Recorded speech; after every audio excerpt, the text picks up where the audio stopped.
Bismillahirrahmanirrahim. Assalamualaikum warahmatullahi wabarakatuh. Alhamdulillahirabbil alamin. Wassalatu wassalamu ala sayyidina Muhammadin wa ala alihi wa sahbihi ajma'in, amma ba'du. Baik, pada pertemuan kali ini kita akan membahas tentang Amsalul Quran pada mata kuliah Ulumul Quran.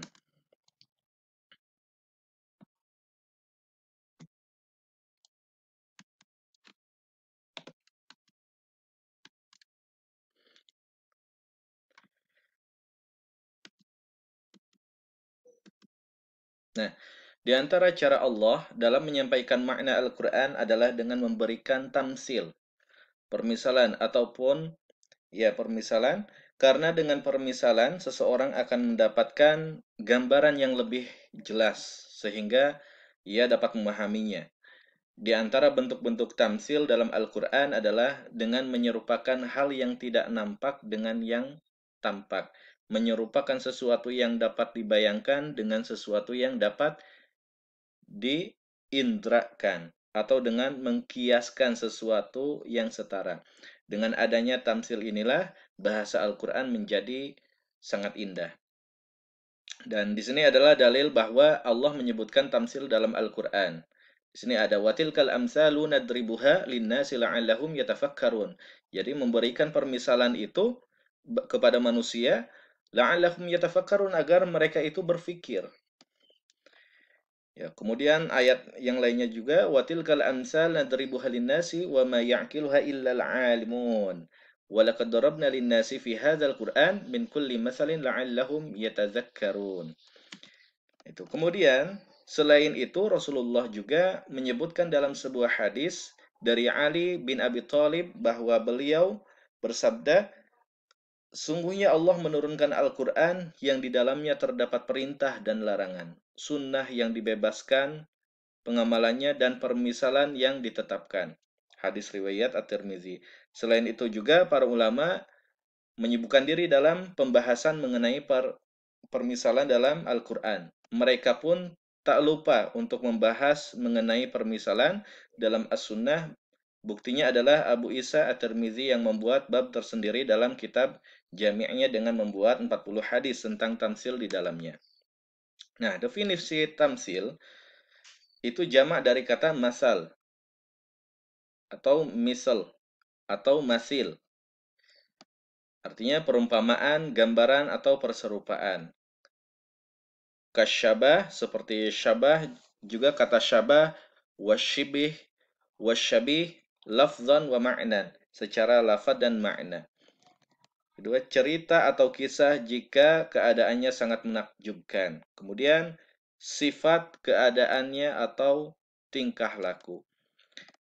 Namislu dalam ilmu adab adalah ucapan yang disebutkan untuk menggambarkan ungkapan lain yang dimaksudkan untuk menyamakan atau menyerupakan keadaan sesuatu yang diceritakan dengan keadaan sesuatu yang dituju.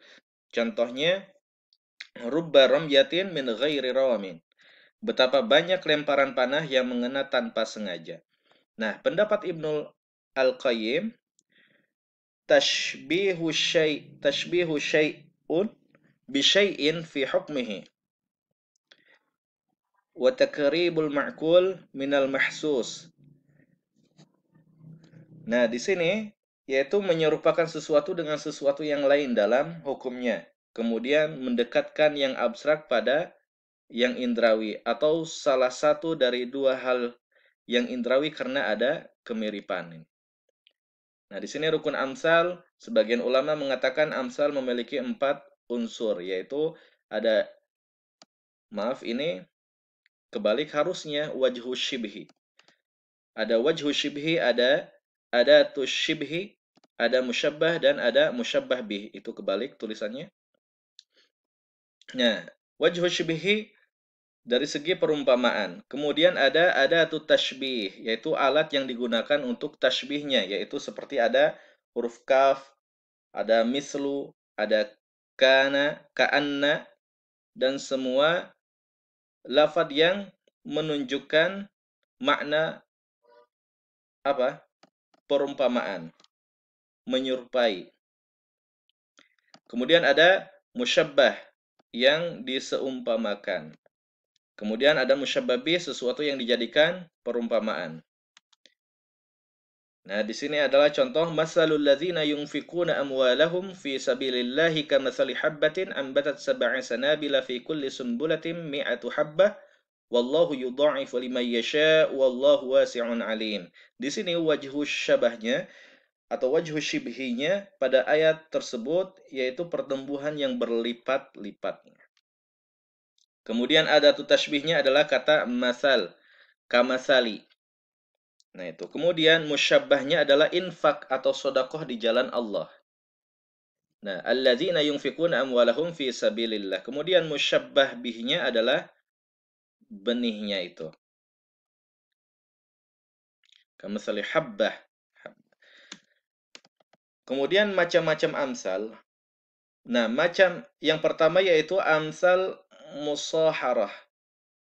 Maksudnya sesuatu yang dijelaskan dengan lafad masal atau sesuatu yang menunjukkan tashbih. Amsal ini banyak ditemukan dalam Al-Quran. Nah, beberapa di antaranya adalah dalam surat Al-Baqarah. Di sini masaluhum kamasalil ladzina istauqada nara falamma adaa'at ma haulah zahaballahu binurihim ila akhirih sampai selanjutnya.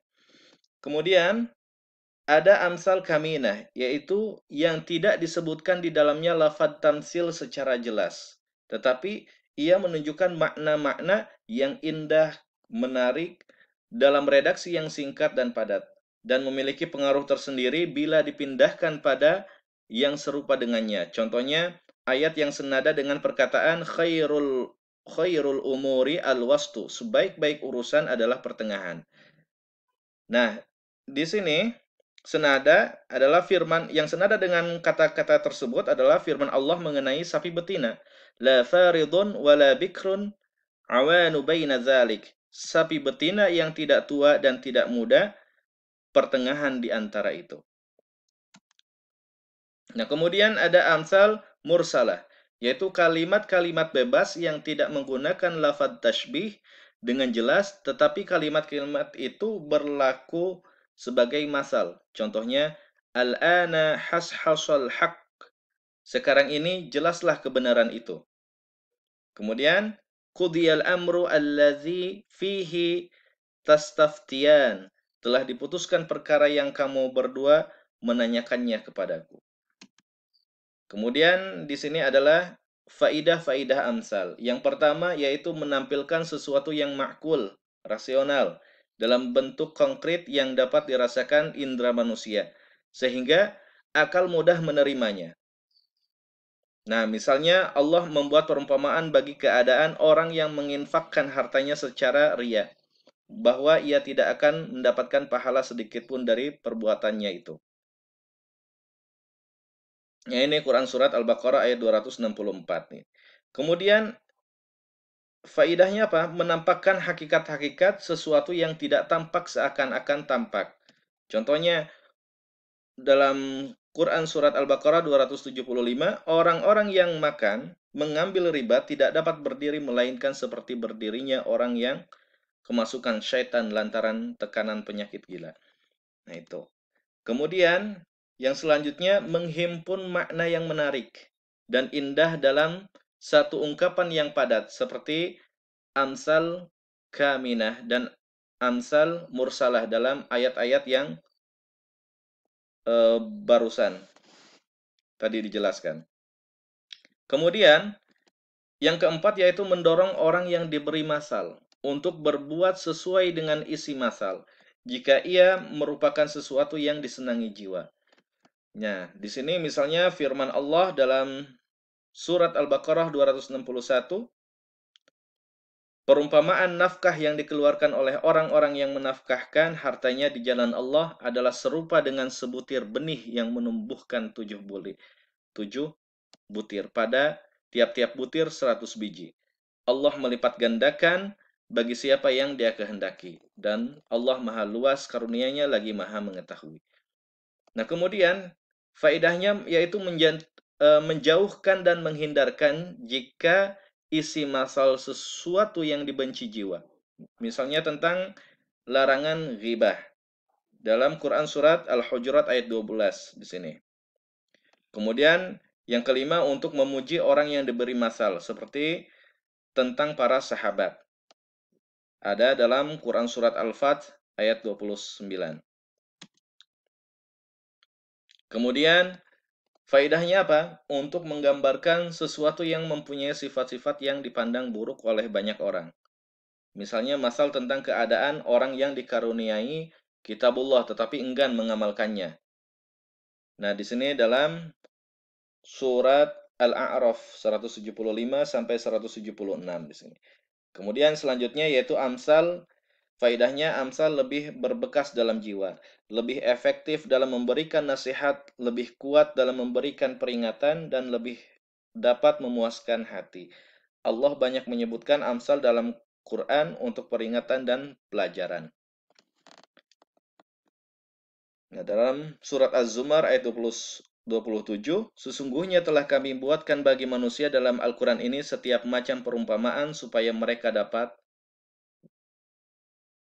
belajar, mengambil pelajaran. Nah, kemudian membuat masal dengan Al-Quran. Nah, para ulama tidak menyukai penggunaan ayat Al-Quran sebagai masal. Mereka tidak memandang perlu bahwa orang harus membacakan sesuatu ayat masal dalam Al-Quran ketika menghadapi urusan duniawi. Hal ini demi menjaga keagungan Al-Quran dan kedudukannya dalam jiwa orang-orang yang mukmin. Abu Ubaid berkata, demikianlah seseorang yang ingin bertemu dengan sahabatnya atau ada kepentingan dengannya. Tiba-tiba sahabat itu datang tanpa diminta. Maka ia berkata padanya sambil bergurau, Ji'ta ala qadarin, ya Musa, kamu datang menurut waktu yang ditetapkan, wahai Musa. Nah, perbuatan demikian merupakan penghinaan terhadap Al-Quran. Ibnu Syihab Az-Zuhri mengatakan, janganlah kamu menyerupakan sesuatu dengan kitabullah dan sunnah Rasulullah. Nah, maksudnya, kata Abu Ubaid, janganlah kamu menjadikan bagi keduanya sesuatu perumpamaan, baik berupa ucapan ataupun perbuatan. Ya, terima kasih. Ya, mudah-mudahan bermanfaat. Wallahul muwaffiq ila aqwamit thoriq. Wassalamualaikum warahmatullahi wabarakatuh.